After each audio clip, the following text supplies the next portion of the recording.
Chris Gibson here at the Victoria Park Golf Complex. Just want to discuss a couple of things with you, practice, and for those of you that know me and that come and see me privately, you'll start to understand a little bit more on how we'd like to see you practice. So when you turn up in the driving range, what you'll see down this driving range day in, day out, is people throw down their large basket of balls. If they're not hitting driver 100 times, they're standing there hitting shot after shot and really probably not as effectively practicing. So tonight I want to talk to you about a brief little video about how we'd like to see you practice, i.e. you can see my little contraption here, the Gravity Fit Thoracic Pro, which I use quite a bit due to some postural issues that I have through impact. So I will start to use this a little bit more often. Now when I use this, when I start to hit golf balls, once I'm warmed up and I've done my stretches, I'll come over here and I might hit 4 or 5 golf balls, and then we'll get some muscle activation going, just to work up those muscles that don't normally work for me through impact, where I get a lot of internal rotation around my spine out, and then I tend to shut that face down and starts to go quite a ways left. So I'm here, I'm using my Thoracic Pro, getting that muscle activation. I'll stand here, I'll hit another couple of 4 or 5 pitch shots,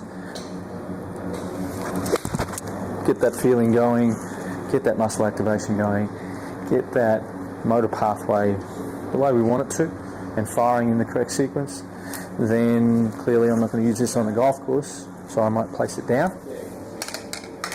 I'm fortunate enough also to have TrackMan running at the same time, so I have my data on the screen here, and then I'll go back, get that feeling. Yep, that's the same feeling that I need. Might hit another couple of pitch shots, and then I'll blend that into a pre-shot routine.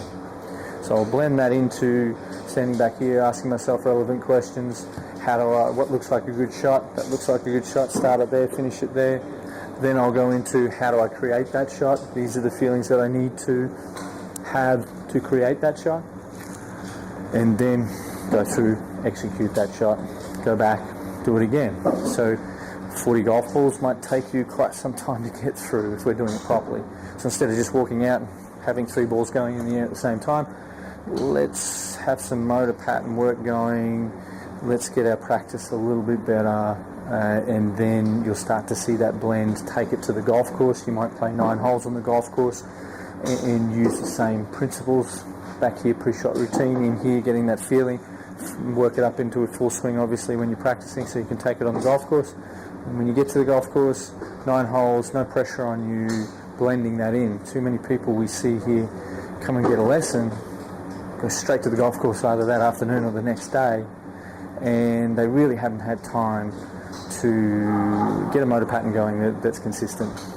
So if we can get you to change your practice, then you've got a better chance, high percentage chance of playing and taking that to the golf course. So if you can do that here, that's our perfect scenario. Rather than go and get a lesson, perfect, let's get to the golf course and go and play, which is what we all want to do, don't get me wrong, but we may not be ready for that. So then all of a sudden, when we stand on the first tee and our friends are needling us and saying, oh, you know, how are you going to hit this shot? Not that that ever happens on the first tee, right? So there might be a shot that you don't like, where the wind's off the left, or as a right-hander, there's water down the left and there's out of bounds down the right-hand side, so you get a little nervous, and we go straight back into that old motor pattern, rather than being able to blend it and being comfortable with that motor pattern before you go and hit a shot. So the next time you come down to the driving range and hit some golf balls, I'd love to see you here. However, I'd like to see you change your practice just a little bit more and take a little bit more time and care and start to become simulation rather than just hitting golf ball, rather than having 3 balls in the air at the same time as a rattle gun, right? So if I can get you to do that, that'd be fantastic. I hope this helps. Try this next time you come to the driving range, and look forward to speaking to you soon. Take care.